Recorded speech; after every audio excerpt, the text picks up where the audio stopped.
Fala comigo, os dias que estamos vivendo. Olha para teu irmão e diga: você é privilegiado. Diga: nós somos privilegiados. Vivemos no melhor momento do derramamento do Espírito Santo na história da igreja. Pode dar uma salva de palmas? Olha isso. Eu quero que projeta agora Atos capítulo 2. Eu quero ler 17 de Atos capítulo 2. Diz assim, Atos capítulo 2 diz assim: e acontecerá nos últimos dias, diz o Senhor, que derramarei o meu espírito sobre toda a carne. Vossos filhos e vossas filhas profetizarão, vossos jovens terão visões e sonharão vossos velhos. Pega um versículo antes para mim. Estes homens não estão embriagados como estáis ouvindo e pensando. É sendo essa a terceira hora do dia. Pedro está falando. O apóstolo Pedro, quando houve a manifestação de línguas de fogo caindo sobre as pessoas, e cada um deles recebendo o dom de línguas estranhas que ninguém entendia que eles estavam falando, o apóstolo Pedro fica em pé e explica e prega a primeira palavra, o primeiro sermão da igreja foi este sermão. Você está vendo o primeiro sermão. Lembre-se que antes disso Jesus tinha vindo, ficou 3 anos e meio, morreu, ressuscitou, ficou 40 dias falando com os discípulos e subiu, foi embora. Depois que Jesus subiu, o acontecimento mais importante, o acontecimento número 1, o acontecimento que começou a igreja, foi esse evento, foi esse fenômeno. A igreja não começou com Jesus, bispo. Não, Jesus não trouxe a igreja. Jesus trouxe a redenção. Jesus trouxe a salvação dos homens. Jesus trouxe uma palavra para que cada um se convertesse. Jesus trouxe o conceito do reino.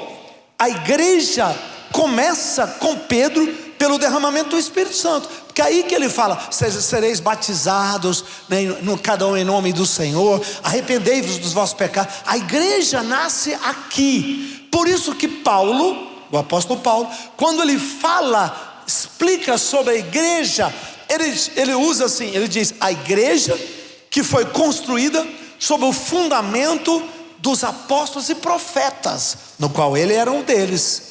Ele não fala que a igreja estava construída no fundamento de Jesus, não, fundamento dos apóstolos e profetas. Aí ele ainda diz: sendo Cristo a pedra angular. Jesus é a pedra principal, mas o fundamento foi dos apóstolos e profetas. Foi Pedro que falou: vocês têm que ser batizados. Foi Pedro. Jesus falou sobre o batismo. Aliás, nem Jesus não falou sobre o batismo, foi João Batista que pregou o batismo de arrependimento. Quando todo mundo, lá Mateus 3, toda Israel ia estar com ele. Então Jesus não explicou, Jesus não deu uma ordem dizendo: olha, vocês vão abrir a igreja, ela vai ter 3 cultos por semana, ela vai ter célula, olha, vocês vão fazer, a Santa Ceia uma vez por mês. Jesus não falou isso. Ele não deixou essas diretrizes. Quem construiu isso, bispo? Os apóstolos, que traduziram o que Jesus falou, que pegou o que Jesus falou e colocou em cada cultura. Na cultura dos judeus, Pedro e os apóstolos. Na cultura dos gentios, Paulo, Barnabé, e assim em cada cultura. Então esse sermão de Pedro para mim é muito explosivo, porque Pedro fala, vai no 14 para mim, isso. Então Pedro se levantou com os 11, erguendo a voz, advertiu nesses termos: varões judeus, todos os habitantes de Jerusalém, tomai conhecimento disso, atentai às minhas palavras. Então ele chama a atenção e prega a palavra, e ele mostra que Jesus, que eles tinham crucificado, Deus o fez Senhor e Cristo e ressuscitou a Jesus. Então Pedro prega o primeiro sermão, põe a primeira pedra na igreja, organiza de uma maneira mais genérica a forma da igreja. Vamos dar uma salva de palmas ao Senhor? Fantástico. Fantástico. Agora, mais fantástico é o que você vai ouvir. Quando Pedro fala essa palavra, ele evoca, ele chama uma profecia. Ele cita um profeta. Para contextualizar, ele vai lá no livro de Joel e diz: o que está acontecendo aqui hoje, agora, nesse instante, é o que Joel profetizou. É o que o profeta Joel profetizou. Vamos lá em Joel, vamos ver o que Joel fala. Você vai comigo agora para Joel capítulo 2. Joel capítulo 2, vamos para o versículo 28. 2:28, vamos lá. Vamos começar bem no pontinho. Joel 2:28 diz: e acontecerá depois que derramarei meu espírito sobre toda a carne. Vossos filhos, vossas filhas profetizarão, vossos velhos sonharão, vossos jovens terão visões. Quem falou isso, gente? Mais forte, quem falou isso? Mais uma vez. O que Joel falou está no passado, no presente ou no futuro? Joel falou: acontecerá. Quando aconteceu com Pedro, Pedro fala: o que está acontecendo foi o que Joel falou. Você entendeu a conexão? Agora, o problema, a grande bomba aí que temos aqui, nós temos uma bomba aqui, é que Pedro não, é que Joel, o que Pedro fala foi apenas o comecinho. Joel não falou apenas isso. Joel começou falando isso. Joel profeticamente olhou lá na frente e disse: eu estou vendo um dia, e acontecerá que haverá um dia em que o Senhor derramará seu espírito sobre toda a carne, os jovens, os velhos, os filhos, as filhas. Então ele vê no futuro. Só que ele não fala só isso.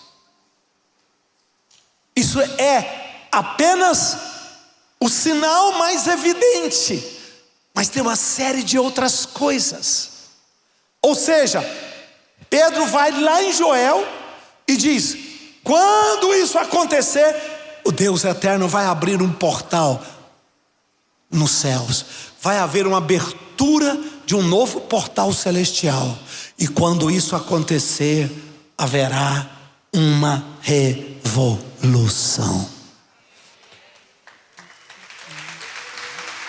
Pode dar uma salva de palmas forte.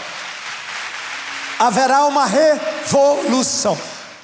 Joel fala do derramamento do Espírito, mas ele não termina, ele começa. Ele começa. Olha para seu irmão, faz assim com a mão e fala: tá ficando bom.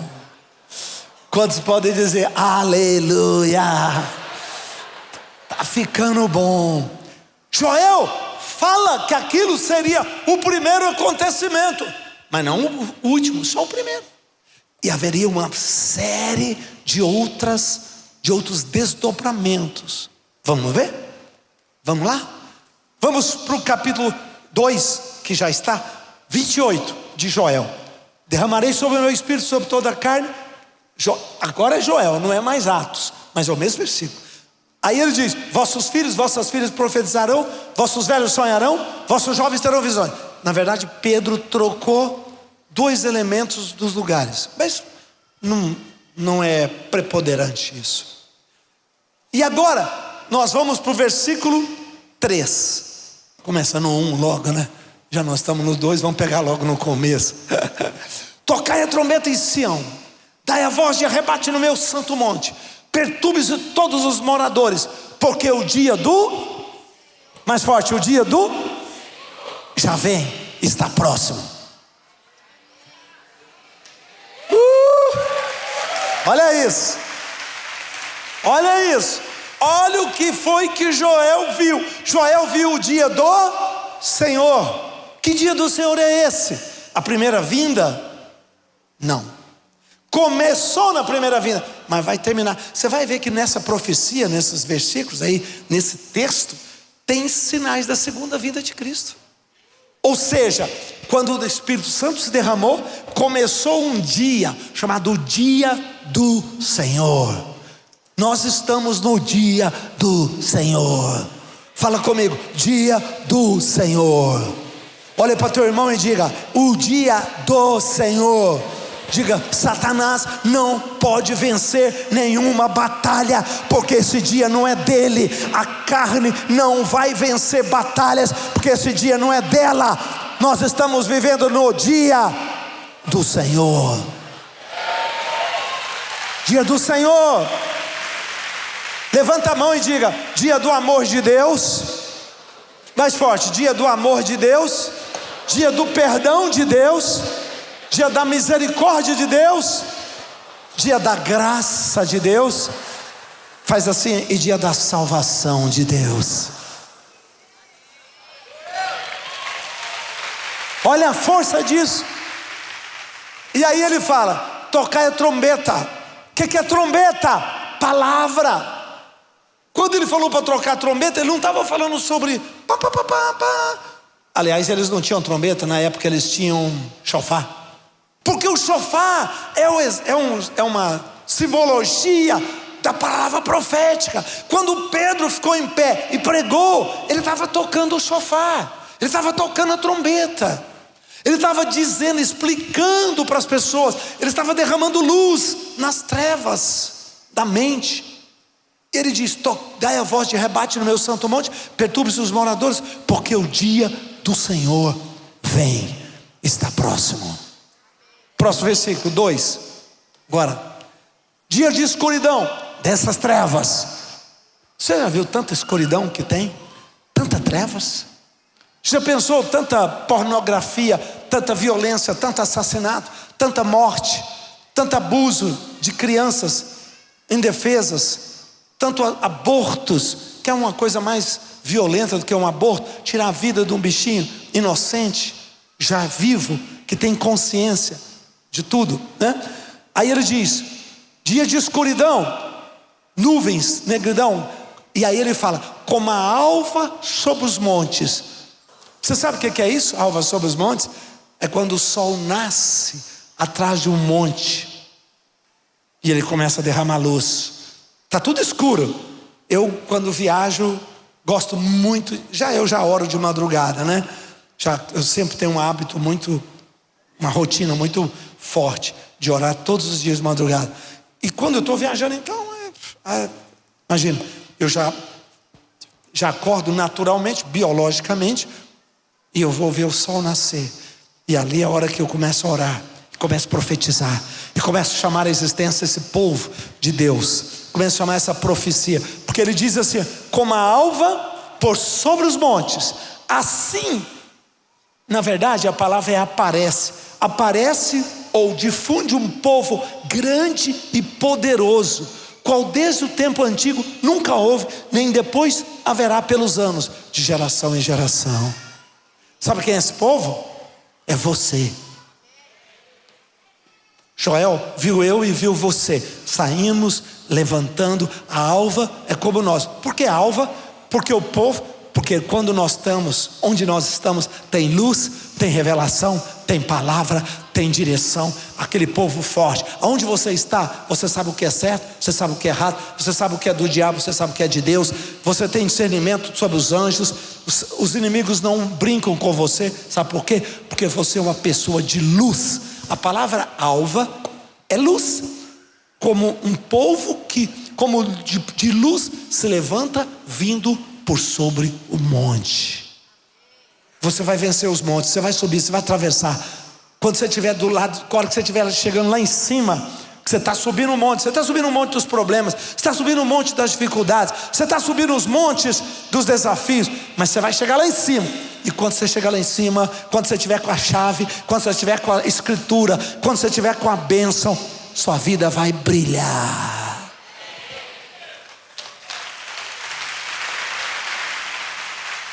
Você vai irradiar. Quantos podem dizer amém? Olha para teu irmão ao teu lado, dê um sorriso e diga: na hora da sua vitória, brilhe, fale, compartilha. Você se tornará uma luz, uma tocha de testemunho do poder de Deus e do seu propósito sobre a igreja.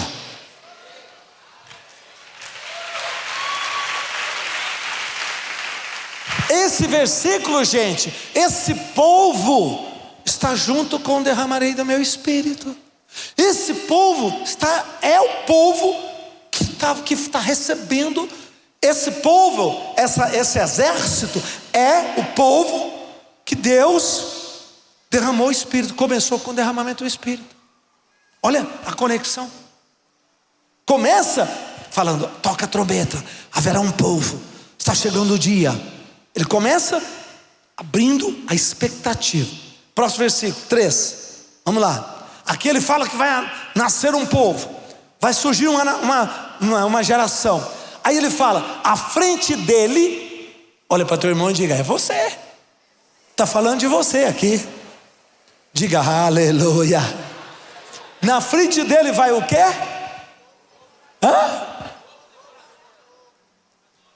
Conhece? Ardendo em fogo, minha alma está. Conhece? Sabe o que significa isso? Demônios vão, Você está chegando? Se você está chegando é porque tem anjos lá te esperando. Se tem anjos, é porque chegaram o fogo de Deus. E o diabo não vai ficar lá, ele vai embora. Ele vai entregar, ele vai te dar tudo que você está ordenando, tudo que você está mandando. Presta atenção, na sua frente tem fogo.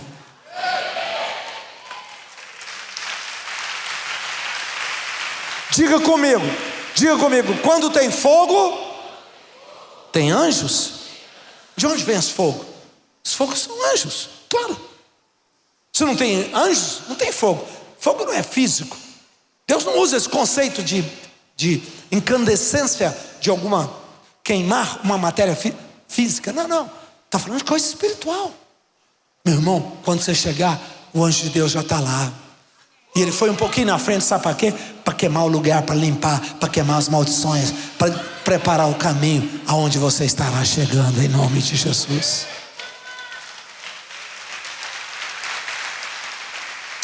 Agora, pastores, vocês que são um pouco mais estudiosos da Bíblia, mais criteriosos, presta atenção, esse texto não é uma forçação de barra, é o único texto no Velho Testamento que foi citado por um apóstolo no Novo Testamento, dizendo, isto que está vendo acontecendo agora é aquilo. Entendeu? Será que vocês estão entendendo? Esse é o único texto que diz, que está acontecendo, esse fenômeno de línguas, do Espírito Santo descendo, labareda de fogo, isso é aquilo. Agora, se é aquilo, a profecia de Joel não estava quebrada, desassociada, ela veio num todo.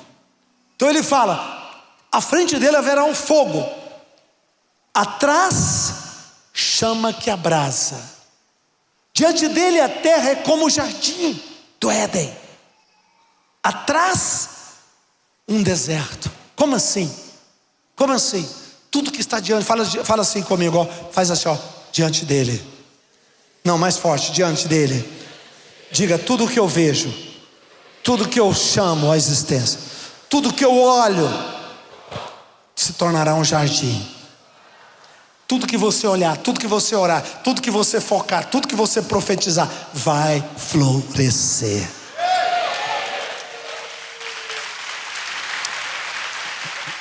Diante dele, tudo que você olhar, tudo que você...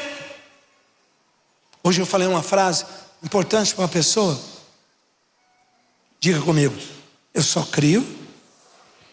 Põe o dedinho assim e fala, aquilo que eu imagino. Digo, primeiro existe na imaginação, depois vem para a realização, realidade. Então diga, imaginação, realização. Mais forte. Aí agora você vai dizer, eu imagino, é uma consequência de uma luz, de um insight, de um toque do Espírito. Deus chamou Abraão e deu uma palavra. Toda palavra que Deus dava, cria uma imaginação. Vou repetir, toda palavra que Deus dá, cria uma imaginação. Quer dizer, cria um objeto na sua mente. Ele não existe aqui, mas ele já existe aqui.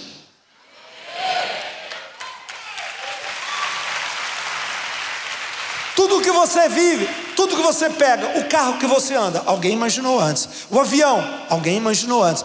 A cadeira, o ar-condicionado, alguém imaginou. Tudo que existe no mundo físico é porque antes de ser criado fisicamente, ele foi idealizado mentalmente. Ele existiu na cabeça de alguém. O projeto estava aqui. Só que o que faz esses projetos nascerem? Esses projetos nascem porque, como você, Abraão estava lá, papo pro ar, calor danado, igual esses dias, né? 3 da tarde, meio-dia, estava lá na tenda dele, lá é muito quente, sem brisa, sem vento, né? Ali quando é quente mesmo, né? No deserto, meu Deus, como é quente. Os beduínozinhos, tadinho, bichinho, tá torricadinho ali, todo mundo magrinho, né? Com as cabritinhas lá, a vida deles lá.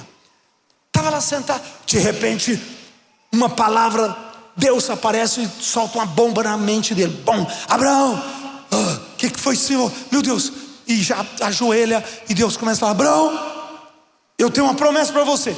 E aí começa a trabalhar na mente dele. Com você é a mesma coisa.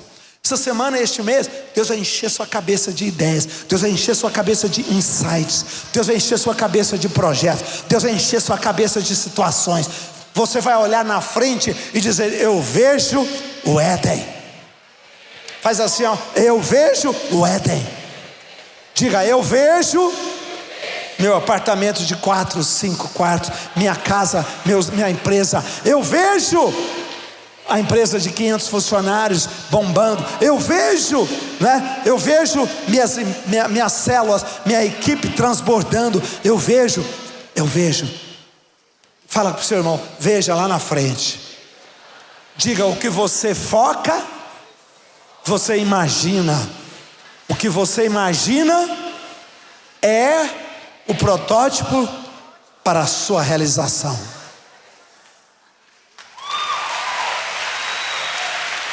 Mas aí ele fala: e atrás um deserto. Eu não quero ficar para trás. Ficar atrás sempre não tem bênção, não tem coisa boa. A mulher de Ló olhou para trás. Não, o hebraico é mais forte. Ela ficou para trás. Por isso que ela transformou numa estátua de sal. Por quê? Porque ali tinha uma radiação de enxofre. Eu explico isso na Bíblia Científica com esteroide. Tinha uma composição de enxofre, só de uma série de outros elementos químicos, por um período, num diâmetro, quem tocasse ali receberia aquela descarga, e não tem corpo físico, biológico que suportaria. Por isso que os anjos apertavam com Ló para tirar ele. Por quê? Porque eles estavam empurrando ele para sair do território do perigo. A radiação pode te pegar. Bomba atômica, Hiroshima, Nagasaki. Durante um perímetro, a radiação foi. Se você estivesse além do perímetro, você estava salvo. Você não ia ser contaminado. O Schroeder, o professor Schroeder, me falou que ele participou do teste da primeira bomba atômica. Ele tinha 24 anos. E eles não sabiam nada sobre radiação. Falei: Schroeder, ele falou: eu estava no Jeep. Eles ficaram num Jeep próximos. O grupo mais próximo, o filme Oppenheimer, que está aí, cinema, etc. Está passando, mostrou isso. Eles eram um grupo de jovens recém-formados, de alunos, que estavam. Ele falou assim: olha isso. Schroeder recebeu uma descarga atômica de radiação 1720 vezes maior do que o permitido para uma pessoa. Eu falei: você teve alguma consequência? E ele faz assim: 0. Aquela radiação no corpo dele não machucou, não trouxe dano, não trouxe mutação genética que dá um câncer de pele, câncer linfáticos, nada. 1720 vezes mais. O deserto é quem fica para trás. é quem não acompanha, é quem não vai. Na nossa frente tem Éden, atrás, fica para trás quem? Quem faz biquinho, quem faz birra, quem faz greve. Vou fazer greve contra Deus, não vou para a igreja, não vou para isso, não vou para aquilo, quero saber, você quer saber, estou fora, Olha para teu irmão e diga: sem greve, sem biquinho, sem pirraça, de todo o coração, e você vai participar da maior visitação de Deus nesses dias.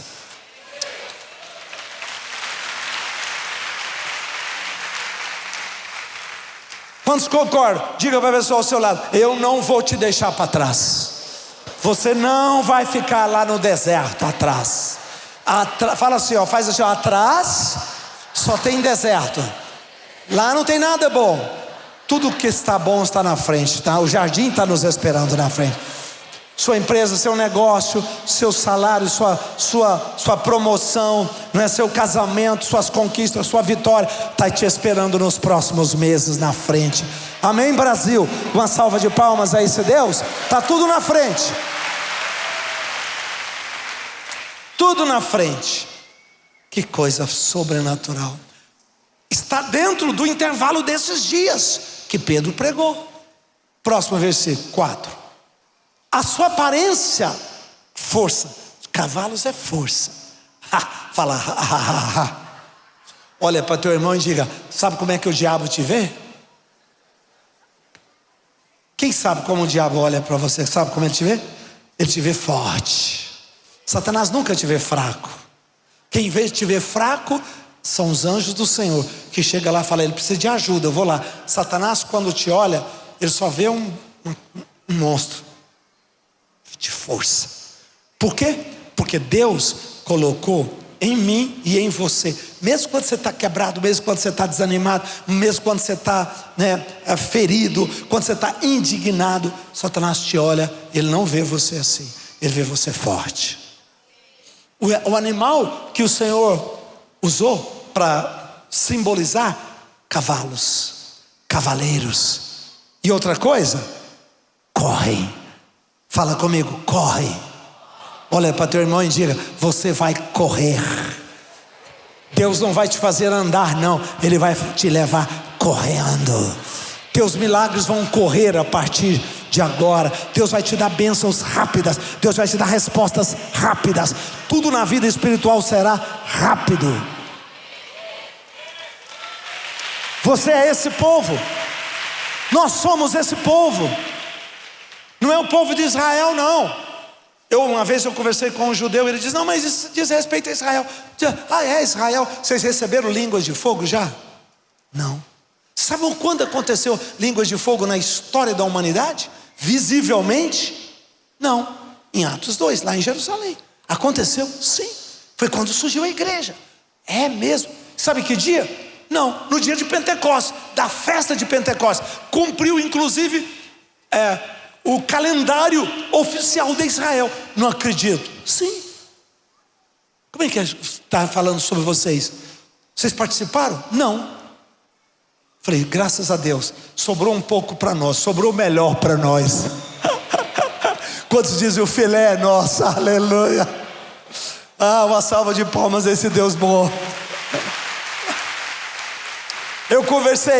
Eu discuti isso com um dos guias nossos, uma vez em Israel. Falei, cara, tá aí, nós estamos vivendo esses dias. Próximo versículo 5. E aí ele vai falando: estrondeando com o carro, saltando por cima dos montes. Não haverá limite para você, você vai saltar. Não haverá obstáculo para você, você vai embora, você vai correr, você vai crepitando como chamas de fogo, devorando o restolho. Um povo poderoso. Fala comigo, aleluia. Olha para teu irmão e diga: Deus te chamou de poderoso. Deus chamou a Sara, nossa terra, de poderosa. Deus não te chamou de fracote. Deus não te chamou, meu filho ou minha filha problemático. Não, Ele te chamou de uma pessoa poderosa. Porque Ele sabe que o Espírito Santo está derramado para nos fortalecer. Eu gosto muito dessa palavrinha, posto em ordem. Como assim? As nossas igrejas são muito em ordem. Nós temos células, nós temos bispos, pastores, nós temos diáconos, líderes. Tudo é muito bem ordenado. A gente realmente é como um exército mesmo. Tudo muito bem organizadinho. Ordem. Essa estrutura que nasceu de Paulo, de Barnabé, de Pedro, para a igreja, é o fundamento dos apóstolos. Eles é que puseram o modelo da igreja. Isso é um presente de Deus. A igreja sempre teve ordem, hierarquia, sempre teve santidade, sempre teve uns cuidam dos outros, sempre teve amor, sempre teve companheirismo, sempre participamos uns da vida dos outros. Quantos agradecem a Deus que está vivendo esse dia?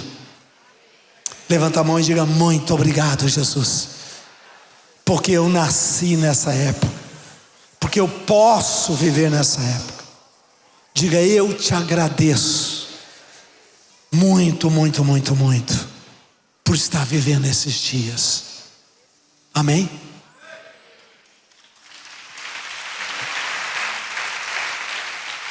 E é nesse contexto que ele fala, é nesse contexto que ele profetiza e fecha o assunto, quando ele diz: e acontecerá naquele dia, naquele tempo, naquele período, naquele contexto, que todo aquele que invocar o nome do Senhor será salvo. A palavra salvo aí não é salvação para o céu apenas, ela é uma palavra ampla. Essa palavra quase será restaurado. É uma palavra que quer dizer restituído, voltado ao padrão original, financeiramente, economicamente, fisicamente, emocionalmente. Essa palavra salvo porque às vezes a gente lê salvo, já sou salvo porque Deus está me levando para a eternidade. Não, essa palavra quer dizer aqui e termina no céu. Diga comigo: naqueles dias, mais forte, naqueles dias, todo aquele que invocar o nome do Senhor será atendido, restaurado, ouvido, será respondido.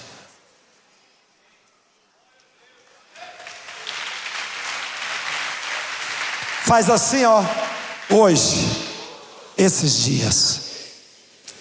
Anima a gente ou não anima? Demais. Você compreende aonde você está, a um momento que nós estamos. O que é isso, gente? Isso é ouro, isso é um precioso. Tem tanta gente que fala de profecia, e fala de escatologia. Jesus, tribulação, 3 anos e meio, 7 anos. Eu falo: gente, isso é pormenor. O mais importante é compreender os dias que estamos vivendo, o tempo da graça de Deus. O que adiantaria se eu fosse pedir perdão a Deus no Velho Testamento? No Velho Testamento Deus não perdoava as pessoas, tinha que fazer o sacrifício. Não importa tanto que você chorava, importa que você tinha que levar pelo menos uma rolinha, pelo menos um pombinho lá no sacrifício. É diferente o conceito. Agora não. Agora Deus não pediu sacrifício, Deus pediu o seu coração, a sua fé. Todo aquele que invocar o nome do Senhor será respondido.